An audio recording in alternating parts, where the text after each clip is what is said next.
का पेपर में बिल्कुल तैयारी आप लोगों के पास नहीं है तो हिंदी के पेपर को आप कैसे पास करोगे मेरे प्यारों बच्चों कि आपको कम से कम मेरे प्यारों बच्चों ओवरऑल अगर हम बात करें तो 100 में कम से कम आप लोगों को 70 से लेकर 75 नंबर मिल पाए। आज की इस वीडियो में यही आप लोगों को बताना कि कोई भी हिंदी का पेपर आ जाएगा उसको कैसे आप पास करोगे। सबसे पहला जो काम आप लोगों को करना है मेरे प्यारों बच्चों वो है आप लोगों का रोल नंबर। सबसे पहला काम ये करना है कि अनुक्रमांक और यहाँ पे नाम अपना यहाँ पे लिख देना है सही सही। और मेरे पास देखिए ये हिंदी का पेपर है और हिंदी के पेपर को मैं खुद बोर्ड एग्जाम की कॉपी भी सॉल्व करके दिखाने वाला हूँ बिना कुछ याद किए। केवल मेरे पास जो आपके पास पेपर रहेगा, आपके पास 2 पेन रहेगा और साथ ही साथ एक स्केल रहेगा मेरे प्यारे बच्चों। इसी के सहायता से आप पूरा का पूरा हिंदी के पेपर को सॉल्व कर पाओगे मेरे प्यारे बच्चों। एग्जामिनर आपको 70 से लेकर 75 नंबर दे देगा पूरा 100 में। तो चलिए देखते हैं। सबसे पहला अगर हम बात करें मेरे प्यारे बच्चों तो थोड़ा सा बस आप लोग समझ लीजिए, थोड़ा सा बेसिक चीजें हैं। जैसे मान लीजिए कि यह क्लास 10th है, ठीक है, और ये क्या है आपका क्लास 12th है। थोड़ा सा बेसिक चीज है उसको समझ लीजिए मेरे प्यारे बच्चों। तो क्लास 10th में मेरे प्यारे बच्चों जो हिंदी का पेपर आता है, तो क्लास 10th में जो हिंदी का पेपर आता है वो आता है 70 नंबर का, और क्लास 12th में जो हिंदी का पेपर आता है मेरे प्यारे बच्चों वो आता है 100 मार्क्स का। इस बात को जानते हो आप मेरे प्यारे बच्चों। इसमें 70 नंबर का इसलिए आता है क्योंकि इसमें प्रैक्टिकल के नंबर जुड़ते हैं। इसमें जो होता है मेरे प्यारे बच्चों प्रैक्टिकल के नंबर 30 नंबर जुड़ते हैं। तो ये तो फ्री में ही आपको मिलने वाला है स्कूल के द्वारा। स्किल के द्वारा आपको फ्री में 30 नंबर मिल जाएगा। सिर्फ 70 में मेरे प्यारे बच्चों आपको 50 नंबर लाने की जरूरत है। 50 और 30 मिलकर टोटल हो जाएंगे 80 नंबर। और यहाँ पे क्लास 12th वाले बच्चे टोटल 100 नंबर का पेपर होता है। आप यकीन मानिए कि 100 में आप मेरे प्यारे बच्चों 70 से लेकर 75 नंबर आप बिल्कुल आसान से ला पाओगे, चाहे आपको याद हो चाहे ना याद हो। इस बात की गारंटी लेता हूं मेरे प्यारे बच्चों। तो यह था कुछ बेसिक पॉइंट। और मैं आपको बता दूं कि जो हिंदी का पेपर होता है मेरे प्यारे बच्चों वो 2 भागों में बटा होता है। अब 2 भागों कौन कौन से हैं देखिए, एक होता है सब्जेक्टिव प्रश्न, एक होता है ऑब्जेक्टिव। तो एक ऑब्जेक्टिव होता है और एक सब्जेक्टिव होता है। तो ऑब्जेक्टिव प्रश्नों को मैं लास्ट में डिस्कस करूंगा। सबसे पहले मैं सब्जेक्टिव प्रश्नों को डिस्कस करने वाला हूं। ऑब्जेक्टिव प्रश्न का एक ऐसा ट्रिक बताऊंगा कि वो 100% मेरे प्यारे बच्चों वर्क करता है। और कम से कम मेरे प्यारे बच्चों अगर हम बात करें, अगर 20 नंबर का ऑब्जेक्टिव है तो कम से कम आप मेरे प्यारे बच्चों 12 से लेकर 13 नंबर क्वेश्चन आप आसानी से उस ट्रिक की मदद से आप सॉल्व कर पाओगे। तो आपका मेरे प्यारे यहां से ऑब्जेक्टिव क्वेश्चन निकल जाएगा। लास्ट में इसको बताऊंगा। सबसे पहले हम लोग देखेंगे यहाँ पे सब्जेक्टिव प्रश्न को। देखिए मेरे प्यारे जो सब्जेक्टिव प्रश्न आप लोगों का यहां से स्टार्ट है खंड ब, और खंड ब में दिया हुआ है वर्णनात्मक प्रश्न। मेरे प्यारे बच्चों सबसे पहला जो काम करना है वो बात मेरा नोट कर लेना। सबसे पहले स्केल की सहायता से अंडरलाइनिंग कर लेना। ये डबल अंडरलाइनिंग करके लेके आया ना, तो यहाँ पे जिसे हंसिया बोलते हैं हिंदी में, तो आप लोगों को हंसिया खींचना, मैं ऑलरेडी खींच के लेके आया हूं। जब हंसिया आप लोग खींच लोगे तो सबसे पहला जो काम करना है मेरे प्यारे बच्चों वो होता है रोल नंबर। आपको हर एक पेज पे यहाँ पे रोल नंबर लिखते चलना है। रोल नंबर इसलिए लिखना है ताकि आपकी कोई भी कॉपी जो मेरे प्यारे बच्चों बदल ना पाए। अब आपने रोल नंबर हर एक पेज पे आपको लिखना है। इसके बाद आपको हेडिंग डालनी है। जैसे खंड ब है तो आप यहाँ पे हेडिंग डालोगे खंड ब। अब ये मेन हेडिंग हो जाएगी आपकी खंड ब। ये हेडिंग हो गया खंड ब। स्केल की सहायता से इसके नीचे कर दीजिएगा मेरे प्यारे बच्चों अंडरलाइनिंग। अब मेरे प्यारे बच्चों वर्णनात्मक प्रश्न कर रहे हो तो एक लाइन का गैप छोड़ना है। इस बात को नोट कर लो, एक लाइन का गैप छोड़कर तब जाके नीचे आप डालोगे यहाँ पे वर्णनात्मक प्रश्न। क्या डालोगे? वर्णनात्मक प्रश्न डालोगे। पेपर में लिखा हुआ है वर्णनात्मक प्रश्न, वही चीज आपको नोट करना है। यह नहीं है कि वर्णनात्मक प्रश्न आपको याद करना है। पेपर में लिखा हुआ मिलेगा आपको वर्णनात्मक प्रश्न। अभी मैंने दिखा भी देता हूं आप लोगों को। देखिए खंड ब वर्णनात्मक प्रश्न, ये 2 पॉइंट लिखा है। इन्हीं दोनों पॉइंट को मैंने यहाँ पे क्या किया, नोट करना है। कर दोगे, इतना काम आपको हो गया। अब प्रश्न संख्या मान लीजिए 21 कर रहे हो यहां से, तो प्रश्न संख्या 21 कर रहे हो तो सबसे पहले प्रश्न उत्तर डालना बहुत ही ज्यादा कंपलसरी है। तो एक लाइन का गैप छोड़कर आप यहाँ पे डालोगे प्रश्न उत्तर संख्या। यहां पे हेडिंग बनाओगे। देखिए हेडिंग बिल्कुल सही सही आपको डालना है। आप आंसर गलत लिखो कोई दिक्कत नहीं है, लेकिन हेडिंग इसका बिल्कुल सही सही होना चाहिए। तो प्रश्न उत्तर संख्या क्या डालोगे यहाँ पे 21। इसके बाद स्केल की सहायता से इसके नीचे करना है आप लोगों को अंडरलाइनिंग। तो प्रश्न उत्तर संख्या 21 हो गया। अब जब प्रश्न उत्तर संख्या 21 पढ़ोगे मेरे प्यारे बच्चों, बोला है कि निम्नलिखित में से एक गद्यांश पर आधारित सभी प्रश्नों को उत्तर दीजिए। तो आप यहां बोला है कि निम्नलिखित में से किसी एक गद्यांश पर आधारित सभी प्रश्नों को उत्तर दीजिए। मतलब कि 2 गद्यांश दिया हुआ है। देखिए एक क वाला दिया गया है और क वाला कह रहा है कि अगर नहीं करना आप चाहते हैं तो अथवा करके यहाँ पे आपको ख वाला दिया गया है। दोनों में से कोई एक ही आपको करना है, इस बात को आप नोट कर लो। और ये जो गद्यांश मेरे पास जो 6 नंबर के लिए पूछा गया है, ठीक है, ये हाई स्कूल का पेपर है। इंटर वाले में मेरे प्यारों यहाँ पे 10 नंबर का पूछा जाता है गद्यांश। इस बात को ध्यान में रखिएगा। तो देखिए गद्यांश हल करने का दोनों में एक ही ट्रिक है। अब गद्यांश हल करने की अगर हम बात करें तो मान लीजिए अगर आप क करने वाले हो तो क करने वाले हो, क का आंसर नहीं मालूम है तो कैसे इसको करोगे। तो क करने वाले हो तो सबसे पहले यहाँ पे लिखोगे क। क लिखने के बाद यहाँ पे इस तरह डालोगे संकेत। संकेत बहुत ज्यादा कंपलसरी मेरे पास, इस बात को नोट कर लेना। संकेत ऐसे डालना है और स्केल की सहायता से इसके नीचे क्या कर देना आप लोगों को, अंडरलाइनिंग। संकेत कैसे लिखा जाता है उसको समझिए। संकेत तो आप पेपर में सही लिख डालोगे। जैसे देखिए यहाँ बोला है ना विश्वास पात्र मित्र, तो शुरू का यहां तक लाइन उठा लीजिए कि विश्वास पात्र मित्र से, इसके बाद डैश डैश करते जाना है। लास्ट की लाइन आपको लिखना है कि सहायता देंगे। यह होता है संकेत लिखने का तरीका। तो चलिए नोट करते हैं क्या था, विश्वास पात्र, तो आप लिखेंगे कि विश्वास पात्र। देखिए मेरे पास जो ट्रिक आपको बता रहा हूं, बिल्कुल याद करने की कोई भी प्रश्न जरूरत नहीं। अगर आपको नहीं याद है तो आप ये ट्रिक अपनाना, बिल्कुल पास हो क्या होगे। तो विश्वास पात्र मित्र, यहां पे लिखोगे मित्र से। अब इसके बाद क्या करोगे, डैश डैश करते जाओगे और लास्ट की लाइन क्या था, और लास्ट की लाइन था सहायता देंगे। तो यहां पे डालोगे सहायता देंगे, सहायता देंगे, यहां पे डाल दीजिए खड़ी पाई। क्लियर है, यह हो गया संकेत। इतना काम तो पेपर में से ही कर दोगे। इसके बाद नीचे आप प्रश्न पढ़ोगे कि प्रश्न कौन सा दिया हुआ है। देखिए 3 प्रश्न है और इंटर में 5 प्रश्न होते हैं, 2-2 नंबर के हिसाब से 10 नंबर वहां मिलते हैं। यहाँ पे 3 प्रश्न है तो 2-2 नंबर के हिसाब से 6 नंबर मिलेंगे। तो पहला प्रश्न क्या है कि उपयुक्त गद्यांश का संदर्भ लिखिए। अब मेरे प्यारे जो संदर्भ लिखने की बात किया, संदर्भ में 2 ही चीज मेन पॉइंट होता है। एक होता है आपका पाठ का नाम कि किस पाठ से लिया गया है, और एक होता है आपका लेखक का नाम कि इसके लेखक कौन है। मेरे प्यारे जो गद्यांश में जब गद्यांश का संदर्भ लिखोगे तो यही 2 चीज मेन होता है, पाठ का नाम और लेखक का नाम। अब कैसे लिखना है आपको संदर्भ, ये समझिए। अगर पाठ का नाम न मालूम हो और लेखक का नाम न मालूम हो तो आप इसका आंसर कैसे लिखोगे, संदर्भ इसका कैसे लिखोगे, देखिए ध्यान दीजिए। तो सबसे पहले आप कर रहे हो पहला वाला प्रश्न, तो 1 लाइन का गैप छोड़ना है, यहाँ पे डालना है पहला वाला प्रश्न। इसके बाद संदर्भ कर रहे थे तो आपको हेडिंग बनानी पड़ेगी, यहाँ पे संदर्भ। ये हो गया मेन हेडिंग संदर्भ। संदर्भ लिखने का तरीका क्या होता है वो चीज समझिए। गद्यांश है ना, तो गद्यांश का संदर्भ कैसे लिखा जाता है उसको समझिए। सबसे पहले लिखना है कि प्रस्तुत, क्या लिखोगे कि प्रस्तुत। अब गद्यांश है तो गद्यांश लिखोगे, पद्यांश रहता तो पद्यांश लिखते हैं, तो गद्यांश है तो लिखोगे कि प्रस्तुत गद्यांश। यहां पर लिखोगे कि प्रस्तुत गद्यांश हमारी पाठ्य पुस्तक, प्रस्तुत गद्यांश हमारी पाठ्य पुस्तक, हमारी पाठ्य पुस्तक, प्रस्तुत गद्यांश हमारी पाठ्य पुस्तक। अब हिंदी है, हिंदी से तो लिया गया है तो लिखोगे प्रस्तुत गद्यांश हमारी पाठ्य पुस्तक। अब सिंगल इन्वर्टेड कामा के अंदर आपको ब्लैक पेन से लिखना है हिंदी, इसके बाद क्लोज कर देना इस तरह हिंदी कि प्रस्तुत गद्यांश हमारी पाठ्य पुस्तक हिंदी के। अब यह आपका गद्यांश है तो लिखोगे गद्यखंड, हिंदी के गद्यखंड में संकलित, हिंदी के गद्यखंड में संकलित। अब यहां पे चैप्टर का नाम लिखना है, संकलित चैप्टर का नाम लिखना है। जब इस गद्यांश को आप पढ़ोगे, कह रहा है कि विश्वास पात्र मित्र। अब मित्र समझ में आ गया, मित्र देखते ही आप समझ में, दिमाग में आपका आ गया कि मित्रता चैप्टर से लिया गया है। ठीक है, मित्रता चैप्टर से लिया गया, आपके दिमाग में आएगा।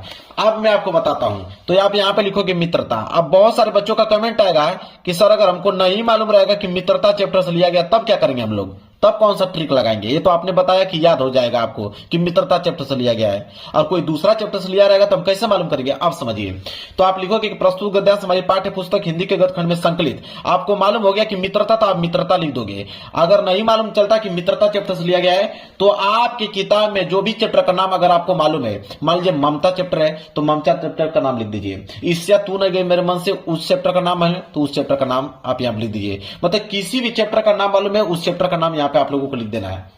ठीक है, तो आप लिखोगे गद्यखंड में संकलित मित्रता नामक पाठ से लिया गया है, मित्रता नामक पाठ से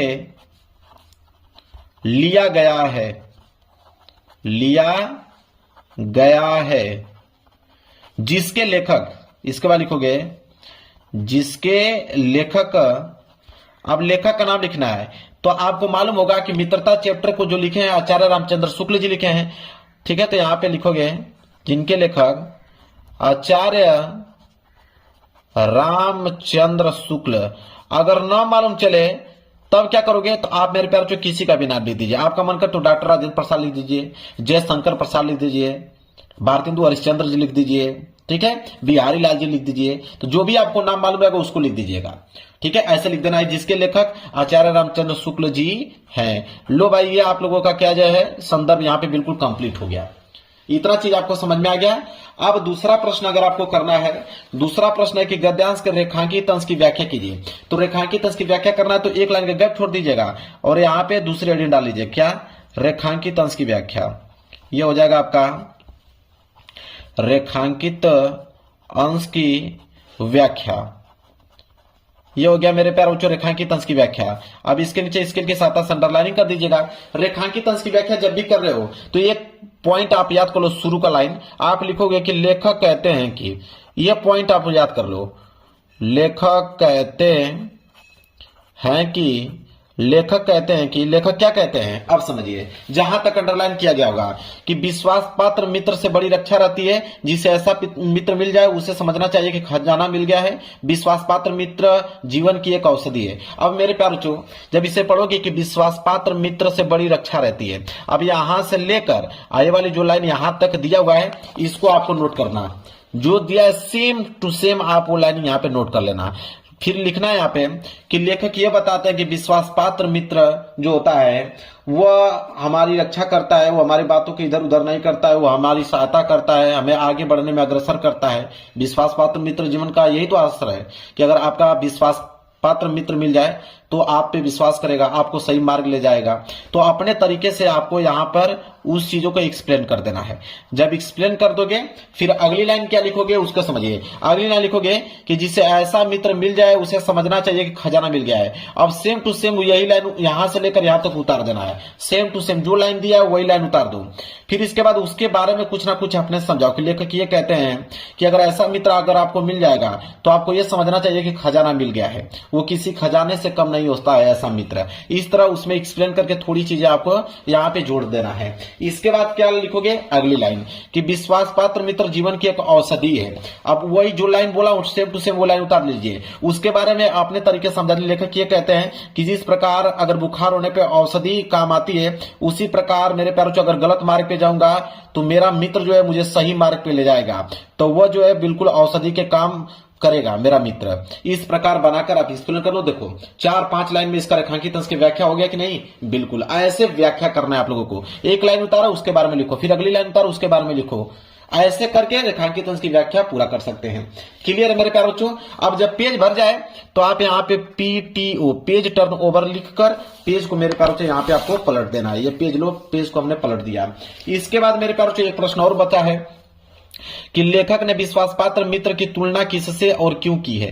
ठीक है, तो आप लिख देना मेरे प्यारे बच्चों कि लेखक ये कहते हैं कि विश्वास पात्र मित्र की तुलना वो जो है औषधि से किए हैं। ठीक है, वो खजाने की तरह काम करता है और हमारे जीवन में मित्र जो होता है मित्र का बहुत कीमती होता है। उसकी मतलब मौजूदगी में हम सुरक्षित रहते हैं, वो औषधि की तरह काम करता है, हमें गलत रास्ते पे नहीं ले जाता है। उसके जो भावनात्मक विचार होते हैं वो हमें बताता है, सही मार्ग पे मुझे ले जाता है, गलत काम करने से हमें रोकता है। बस ये चीजें तो है, बस उसमें जोड़ते जाइए, कुछ ना कुछ करते जाइए। तो ये भी आंसर जो तीसरा है यहाँ पे, जब तीसरा यहाँ पे डालोगे तो इसका भी आंसर बनाकर आप लोगों को जोड़कर किसी न किसी तरह पूरा कर देना, क्वेश्चन को छोड़ना नहीं है। जब ये क्वेश्चन कंप्लीट हो जाएगा, लो भाई आपका गद्यांश जो है बिल्कुल कंप्लीट हो जाएगा। क्लियर है। इसी तरह मेरे प्यारे बच्चों क्या है, यही ट्रिक से आपको पद्यांश भी करना है। ये जो पद्यांश आएगा प्रश्न संख्या 22, तो पद्यांश में सेम टू सेम यही ट्रिक लगाना है। इसमें भी सबसे पहले संकेत आप लोग लिख दीजिएगा, फिर संदर्भ है, संदर्भ मैंने ट्रिक बता दिया, व्याख्या का भी मैंने ट्रिक बता दिया, जो लास्ट प्रश्न है जो पूछा है उसका भी मैंने ट्रिक बता दिया। तो आपका गद्यांश और पद्यांश सेम इसी ट्रिक पे मेरे प्यारे बच्चों आप लोगों का काम करेगा। इसके बाद आएगा प्रश्न संख्या 23। प्रश्न संख्या 23 जो है वो बोला है कि निम्नलिखित में से संस्कृत का गद्यांश, अगर संस्कृत के गद्यांश का ट्रिक बता दूंगा तो आप संस्कृत के पद्यांश का भी आप इस क्वेश्चन को आंसर कर पाओगे। तो एक ट्रिक समझ जाओगे गद्यांश का, तो सेम उसी ट्रिक पे पद्यांश भी सॉल्व हो जाता है। तो चलिए मैं संस्कृत का गद्यांश का ट्रिक बता देता हूं कि अगर संस्कृत का गद्यांश अगर पूछे तो उसका कैसे हल करोगे। जैसे बोला है यहाँ पे कि संस्कृत गद्यांश का संदर्भ सहित हिंदी में अनुवाद कीजिए। इसका संदर्भ लिखना होता है और हिंदी अनुवाद लिखना होता है। इसमें भी दो है, एक क वाला है, एक आपका ख वाला है, अथवा करके। तो चलिए प्रश्न संख्या 23 है, तो सबसे पहले आप क्या करोगे, हेडिंग डालोगे कि प्रश्न उत्तर संख्या 23। देखिए लिखोगे प्रश्न उत्तर संख्या 23 है तो आप लिखोगे प्रश्न उत्तर संख्या 23। 23 का मेरे प्यार बच्चों क कर रहे हो तो आप लिखोगे क के बाद आप यहाँ पे लिखोगे संकेत। संकेत लिखना मेरे प्यार बच्चों आप लोगों को बता ही दिया हूं। संकेत लिखने का ट्रिक यह है कि शुरू के कुछ लाइन यहां तक लिख दीजिए, वाराणसी सुविख्यात तक लिख दीजिए यहां तक, इसके बाद डैश डैश करते जाइए और लास्ट की लाइन क्या है मेरे प्यार बच्चों यहाँ पे बहुप्रसंति, इसको यहाँ पे लिख दीजिए। ये हो गया संकेत का काम करेगा। इसके बाद मेरे प्यार बच्चों इसमें दो ही चीज बताना होता है, एक संदर्भ एक हिंदी में अनुवाद। तो पहली हेडिंग यहाँ पे डालोगे संदर्भ, ठीक है। इसमें दो ही चीज बताना होता है, संदर्भ और एक होता है हिंदी अनुवाद। तो संदर्भ यहाँ पे नोट कर लिया और नीचे यहाँ पे लिख दोगे हिंदी अनुवाद, दो ही चीज लिखना होता है। तो देखिए संदर्भ में मेरे प्यार बच्चों इसमें यह होता है, संस्कृत के गद्यांश में सिर्फ यह बताया जाता है कि किस चैप्टर से लिया गया, इसके लेखक का जिक्र नहीं होता है संस्कृत के गद्यांश में, इस बात को नोट कर लीजिएगा। तो जब आप पढ़ोगे तो देखिए वाराणसी सुविख्यात प्राचीन नगरी, तो आपको समझ में आ गया कि वाराणसी चैप्टर से लिया गया है, ठीक है। इसी तरह मेरे प्यारे बच्चों जब आप पढ़ोगे दूसरा कोई, जैसे यहाँ पे है कि मानव जीवन से संक्रमण संस्कृति, इसमें आपको समझ नहीं आ रहा है कि किस चैप्टर से लिया गया है, तो आप लिख लीजिए कि मानव जीवन से चैप्टर से लिया गया है, ठीक है। ऐसे आपको यहाँ पे लिखे देखिए मानव जीवन चैप्टर से लिया गया है। यहाँ पे बना सकते हो अस्माकल जीवन चैप्टर से लिया गया है, ठीक है। यहाँ पे बना सकते हो अस्माकल संस्कृति चैप्टर से लिया गया है। जब आपको नहीं समझ में आएगा तो इस बीच में से कोई भी वर्ड उठा लीजिए, आप उनको कह दीजिए कि इस चैप्टर से लिया गया है। तो जैसे यहाँ पे वाराणसी, तो आप लिखोगे वाराणसी चैप्टर से लिया गया है। तो इसमें लिखोगे, इसका लिखने का तरीका क्या होता है, संदर्भ ये चीज समझिए। इसमें लिखा जाता है इस तरह, लिखोगे कि प्रस्तुत गद्यांश, लिखोगे कि प्रस्तुत गद्यांश हमारी पाठ्य पुस्तक, प्रस्तुत गद्यांश हमारी पाठ्य पुस्तक हिंदी के, पाठ्य पुस्तक हिंदी के, अब ये आपका संस्कृत का गद्यांश है तो आप लिखोगे संस्कृत खंड, हिंदी के संस्कृत खंड के वाराणसी चैप्टर से लिया गया है। तो ब्लैक पेन से लिख दो यहां पे कि वाराणसी पाठ से लिया गया है, वाराणसी पाठ से लिया गया है, लिया गया है। इस तरह मेरे प्यारे बच्चों आपको दिमाग लगाना है। लो भाई हो गया, ये हो गया संदर्भ। हिंदी अनुवाद की अगर हम बात करें मेरे प्यारे बच्चों, तो इसका हिंदी अनुवाद क्या होगा, तो अब जो दिया है यहाँ पे कि वाराणसी सुविख्यात प्राचीन नगरी, मतलब वाराणसी जो है वो प्राचीन काल की नगरी है, इस तरह आपको बनाना है। मतलब वाराणसी बहुत प्रसिद्ध प्राचीन नगरी है। यहाँ पे लिख दीजिएगा कि अब यहाँ पे आपको नहीं समझ में आ रहा है तो बस वाराणसी में आप जोड़ते जाइए। क्या जोड़ोगे कि यह जो है यहाँ पे स्वच्छ जल होते हैं, गंगा के किनारे पे यह स्थित है,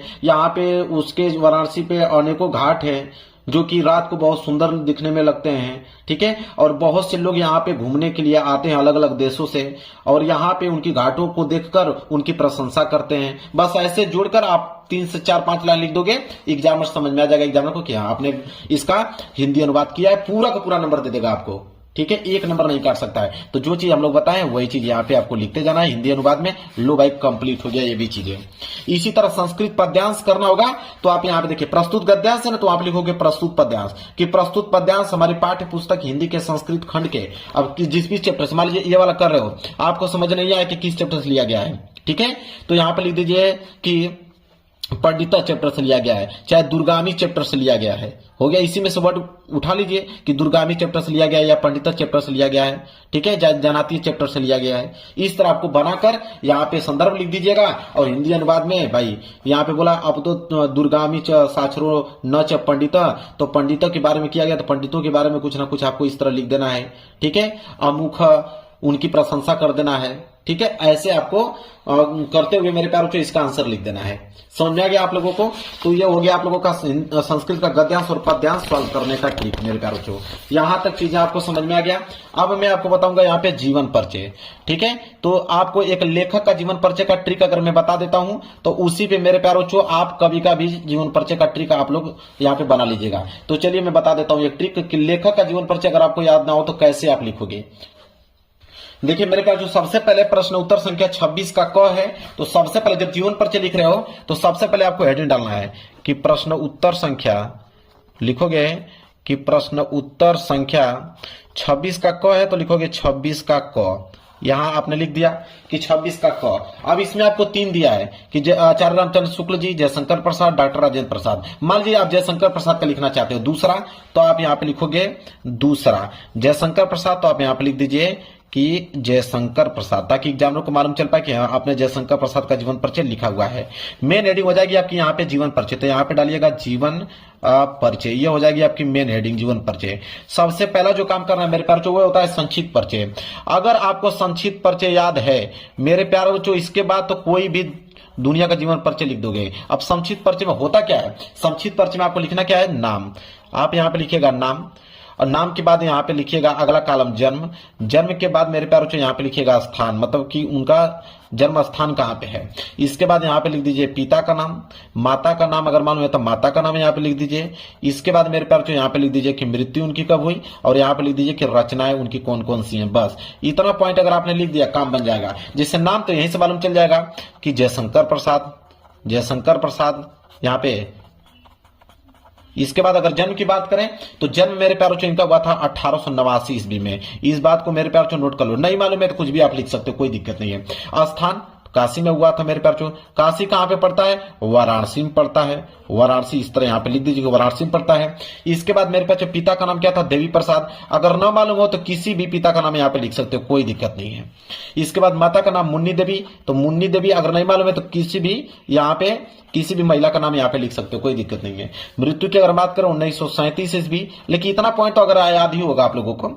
रचना की बात करें तो कमाई, अगर रचना ना मालूम हो तो किसी भी लेखक का रचना अगर आपको याद है तो उनका यहाँ पे मेंशन कर दीजिए, कोई दिक्कत नहीं। कॉपी छोड़ने से बेहतर है कि आपको यहाँ पे कुछ लिख दीजिए, ठीक है। कमायनी लहर झरना, क्लियर है। ये हो गया मेरे प्यार बच्चों यहाँ पे संक्षिप्त परिचय। इतना पॉइंट अगर आपको मालूम है, बस इतना ही, तो पूरा का पूरा जीवन परिचय लिख दोगे। कैसे, सुनो मैं बना रहा हूं यहाँ पे, लिखेंगे पहली लाइन, सुनिए ध्यान से, कि जयशंकर प्रसाद का जन्म सन 1889 ईस्वी में काशी के वाराणसी नामक स्थान पर हुआ था। इनके पिता का नाम देवी प्रसाद तथा माता का नाम मुन्नी देवी था। इतना पॉइंट आपने लिख दिया। बीच में आप थोड़ा लिख दीजिएगा कि यहाँ पे इस तरह लिख सकते हैं कि बचपन में ही पिता की मृत्यु हो जाने के कारण जयशंकर प्रसाद जो है घर पर ही उन्होंने हिंदी, संस्कृत, फारसी, उर्दू भाषा का गहन अध्ययन किया, और इनका जीवन बहुत संघर्षशील था, क्योंकि बचपन में ही पिता की मृत्यु हो जाने के बाद मतलब उनका जीवन संघर्षशील था। अल्प अवस्था में ही क्षय रोग के कारण, मतलब किसी रोग का नाम यहाँ पे लिख दीजिएगा कि क्षय रोग के कारण उनकी मृत्यु हो गई सन 1937 ईस्वी में। उनकी रचनाएं कमायनी लहर झरना है। लो भाई, जो चीज बताया हूं ना, अगर उतना पॉइंट लिखोगे ना तो पूरा का पूरा पेज ही भर जाएगा। जो चीज अभी बोला हूं मैं, जब उसको अपने भाषा में लिखोगे तो पूरा का पूरा पेज ही भर जाएगा। ये होता है मेरे प्यार बच्चों किसी का जीवन परिचय लिखने का तरीका मेरे प्यार बच्चों। चलिए मेरे प्यार बच्चों, अब हम बात कर लेते हैं। यहाँ पे आता है कि अपनी पाठ्य पुस्तक में से कंठस्थ कोई एक श्लोक लिखिए जो इस प्रश्न पत्र में ना आया हो। श्लोक लिखने के बाद क्या है मेरे प्यार बच्चों कि कोई एक श्लोक लिखिए। देखिए श्लोक लिखने के लिए जब भी आ जाए 2 नंबर के लिए आता है, तो श्लोक में कौन सा दिमाग लगाओगे ये चीज बताता हूं। देखिए श्लोक लिखने के लिए अभी हमने आप लोगों को संस्कृत का गद्यांश और पद्यांश पढ़ाया था। आपको मालूम होगा, इधर हमने दिखा कि संस्कृत का गद्यांश था और पद्यांश। देखिए ये है ना संस्कृत का गद्यांश और पद्यांश। श्लोक जो लिखना होता है मेरे प्यारे बच्चों, 2 लाइन का अगर श्लोक लिख दोगे तो बहुत है। तो देखिए बीच में से, जैसे यहाँ पे फुल स्टॉप, यहां से लेकर यहां तक, देखिए ये हो जाएगी पहली लाइन, यहाँ पे सेम टू सेम उतार दीजिएगा। फिर यहां से लेकर नीचे से लेकर यहां तक, उसके नीचे यह दूसरी लाइन हो जाएगा। बस लो भाई, ये श्लोक आप लोगों का कंप्लीट हो जाएगा, ठीक है। और एग्जामिनर को मालूम भी नहीं चलेगा कि आपने सही लिखा या गलत, उसको लगेगा कि संस्कृत में आपने यहाँ पे कोई ना कोई श्लोक लिखा हुआ है, वो नंबर आप लोगों को मेरे प्यार को दे देगा। तो यहाँ श्लोक के बारे में भी यहाँ पे मालूम चल गया। और यहाँ पे आता है कि संस्कृत का प्रश्न उत्तर लिखने के लिए 1, 2, 3, 4 में से किन्हीं 2 ही प्रश्नों को उत्तर देना होता है। मान लीजिए कुत्र मरणम मंगलम भवती, ठीक है, यहाँ पे दिया है, और इसका आप लोगों को मेरे प्यारों को आंसर लिखना है, ठीक है। वो भी संस्कृत में ही इसका जवाब देना है, इस बात को ध्यान रखें, इसको संस्कृत में ही जवाब देना है। तो मान लीजिए यहाँ पे दिया है ना कि कुत्र मंगलम मरणम मंगलम भवती। अब इसका आपको आंसर लिखना है। अब कौन सा दिमाग लगाओगे आंसर लिखते समय? अब मेरे प्यारों से आ जाओगे यहीं पे, ठीक है। अब ये दिया है ना कि वाराणसी सुविख्यात प्राचीन नगरी, ये जो दिया है इसी को आप लिख दो, ये आंसर का काम करेगा मेरे प्यारों को। इसी तरह अगर आपको ये लिखना है अस्माक संस्कृत्य का नियम, तो अब मेरे प्यारों आप लिख दोगे यहाँ पे कि मानव जीवन से संक्रमण संस्कृति है। लो भाई, आंसर हो गया कंप्लीट। 2 प्रश्न, दोनों प्रश्नों का आंसर इसी में से मैंने देख के लिख दिया। अब यहाँ पे आपको नंबर पूरे के पूरे मिल जाएंगे। इसके बाद मेरे प्यार बच्चों आता है यहाँ पे निबंध लिखने के लिए। तो निबंध जब भी लिख रहे हो मेरे प्यार बच्चों, चाहे वो विज्ञान वरदान या विस्तार पे लिख रहे हो, चाहे इनमें से किसी पे भी लिख रहे हो, निबंध लिखते समय आप ध्यान दें कि 150 लेके 200 शब्दों में लिखना है। 7 नंबर के लिए निबंध आता है। ठीक है। अब मेरे प्यार और इंटर में 9 नंबर के लिए निबंध आता है, तो इस बात को ध्यान दें कि जब निबंध लिखने जा रहे हो तो कम से कम निबंध में मेरे प्यार 5 से लेके 7 हेडिंग होनी चाहिए। इस बात को नोट कर लो, चाहे वो हेडिंग किसी तरह बनाओ वो आप पे निर्भर करता है, लेकिन 5 से लेके 7 हेडिंग आपको बनाना है।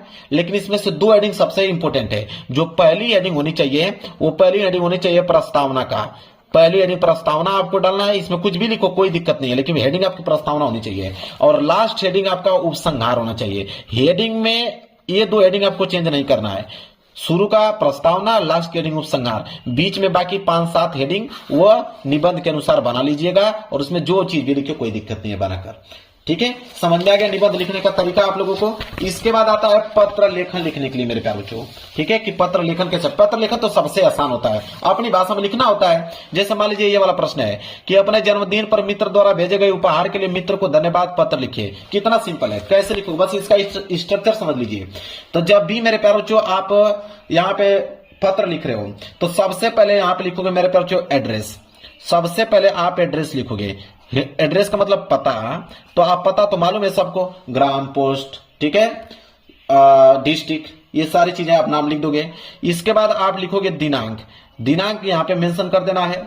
इसके बाद किसको लिख रहे हो, पिता का लिख रहे हो तो यहाँ पे प्रिय पिताजी लिखना है। फ्रेंड का लिख रहे हो, फ्रेंड का जो भी नाम होगा राहुल, तो प्रिय राहुल। ठीक है, यहाँ पे जिसको भी लिख रहे हो यहाँ पे लिख देना है। फिर यहाँ पे लिखना है सप्रेम नमस्कार। सप्रेम नमस्कार मतलब मेरा नमस्कार आपको है। इसके बाद कमा लगा दीजिए। इसके बाद यहां से लिखना चालू कर दीजिए। सबसे लाइन पहला ये आपको लिखना है कि मैं यहां कुशल से हूं, चाहे मैं यहां अच्छा हूं, आप बताएं आप कैसे हैं। ठीक है, तो देखिए जन्मदिन पे लिखना है तो आप कुछ भी लिख सकते हो कि मैं यहां कुशल से हूं और तुम्हारी कुशलता की कामना करता हूं। तुम मेरे जन्मदिन पर एक ऐसा गिफ्ट भेजे जो मेरे लिए बहुत पसंदीदा था, और कल मेरे नाम से एक पार्सल आया तो मैंने पार्सल खोला तो देखा तो उसमें एक किताब आई थी। ठीक है, जो कि तुमने मेरे जन्मदिन पर भेजी थी। वो किताब बहुत अच्छी थी, मैंने उसमें बहुत सारी कहानियां दी थी, मैंने कहानी को पढ़ा, कहानी बहुत अच्छी लगी और माता पिता और भाई बहनों को भी कहानी पढ़ाया और इस कहानी को पढ़कर वो तुम्हारी इस गिफ्ट की तारीफ की। ठीक है, और दुआ करता हूं कि तुम अच्छी होगी, अपनी पढ़ाई अच्छे से कर रही होगी। बुखार होने के कारण तुम मेरे जन्मदिन पे नहीं आई, लेकिन तुमने बहुत ही प्यारा सा गिफ्ट भेजा। आशा करता हूं कि तुम अच्छी हो जाओगी और अपनी पढ़ाई पूरी करोगी। तुम्हारे पढ़ाई में बहुत अच्छा मन लगता था, इसलिए तुम अच्छे से पढ़ाई करो और कोई ना कोई आप जॉब ले लो। ठीक है, इस तरह आप लोगों को करना है। और मैं तुम्हें धन्यवाद पत्र देती हूं और आशा करता हूं कि मैं तुमसे जल्द ही मिलने आऊंगा। जो भी चीजें हैं जो आपके मन में चल रहा हो उनको एक्सप्लेन करना चाहते हो, धन्यवाद देना चाहते हो, जो भी चीजें किस चीज में वो अच्छी थी वो लड़की, उसकी तारीफ करते हुए आपको यहाँ पे पूरा कर देना है। इतना काम आपको कर देना मेरे प्यारे। और लास्ट में लिख देना कि अगर फ्रेंड को लिख रहे हो तो लिख देना कि तुम्हारी सहेली, अगर दोस्त है तो तुम्हारा दोस्त, और पिता का लिख रहे हो तो तुम आपका यहाँ पे पुत्र, इस तरह लिख देना। और नाम में यहाँ पे क ख ग लिख दीजिएगा। बस लो भाई हो गया। मतलब कि पत्र लिखना बिल्कुल आसान होता है, बस आपको पता, दिनांक और यहाँ पे नमस्कार। बाकी बीच में जो लिखना होता है वो तो तारीफ ही करनी होती है, उनका हालचाल लेना होता है, उनके माता पिता का हालचाल लेना होता है, उनके लड़कों का हालचाल लेना होता है। यही चीज तो बीच में होता है कि इसके बारे में लिख रहे हो, कंडीशन के बारे में वहां पे व्यक्त करना होता है। और लास्ट में ये वाली लाइन, इसी को देखकर एग्जामिनर नंबर देता है। एग्जाम के पास टाइम थोड़ी रहता है कि पूरा एक एक वर्ड आपका पड़ेगा। वो आपका एक बार स्ट्रक्चर देखा, आपने सही लिखा है, नंबर तुरंत आपको देके हटा देगा। समझ में आ गया आप लोगों को मेरे प्यारे बच्चों, यह काम आप लोगों को करना है। क्लियर है? चलिए इसके बाद मेरे प्यारे बच्चों अब हम बात करेंगे ऑब्जेक्टिव प्रश्न को लेकर। मैंने जरूर जिक्र किया था कि ऑब्जेक्टिव प्रश्न लास्ट में बताऊंगा आपको। तो देखिए ऑब्जेक्टिव प्रश्न का अगर हम ट्रिक बात करें तो उसमें 4 ऑप्शन होते हैं, A B C D, 4 option होते हैं। अब मेरे प्यारे बच्चों ध्यान दें आप, अगर पहला नियम यह कहता है कि अगर चारों ऑप्शनों में से अगर एक ऑप्शन आ जाए कि इनमें से सभी, तो आपको मेरे प्यार जो उस वाले ऑप्शन पे क्लिक करना है। दूसरा नियम यह कहता है कि इनमें से कोई नहीं, और चारों ऑप्शनों में से कोई एक ऑप्शन ये दिखे आपको कि इनमें से कोई नहीं, तो आपको उस वाले ऑप्शन पे क्लिक करना है। इसके बाद अगर आ जाए कोई ऑप्शन कि ए और बी दोनों, तो आपको उस वाले ऑप्शन पे मेरे प्यार से क्लिक करना है। चौथा नियम यह कहता है कि अगर ए बी सी डी चारों ऑप्शन ही अलग अलग हो जाए तब क्या करोगे। तो जब चारों ऑप्शन अलग अलग हो जाए, इन तीनों में से कोई ऑप्शन ना आए, चारों ऑप्शन ही अलग अलग हो, तब क्या करोगे। तो उसमें मेरे प्यारों ए तथा सी, मतलब जब भी आपको लो मतलब ये होता है ना तुक्का लगाना, जिसे बोलते हैं हम लोग हिंदी में कि तुक्का लगाकर चले आओ, कोई ना कोई सही हो जाएगा। तो तुक्का अगर लगाने की बात आया तो आप चाहे ए पे लगाएंगे चाहे सी पे लगाएंगे, ए और सी दोनों में से कोई एक पे लगाएंगे, 90% ए और सी वाला ऑप्शन सही होता है। तो इनमें से कोई आएगा तो ये वाला कर देना, और न समझ में आए तो या तो ए पे लगा दीजिएगा या तो सी पे उसको रंग के चले आना है। यह है ऑब्जेक्टिव प्रश्न का एक बेसिक सा मेरे प्यारो ट्रिक है। इस ट्रिक की मदद से आप 20 में से कम मेरे पे 12 से लेकर 13 क्वेश्चन आप आसानी से सॉल्व कर पाओगे।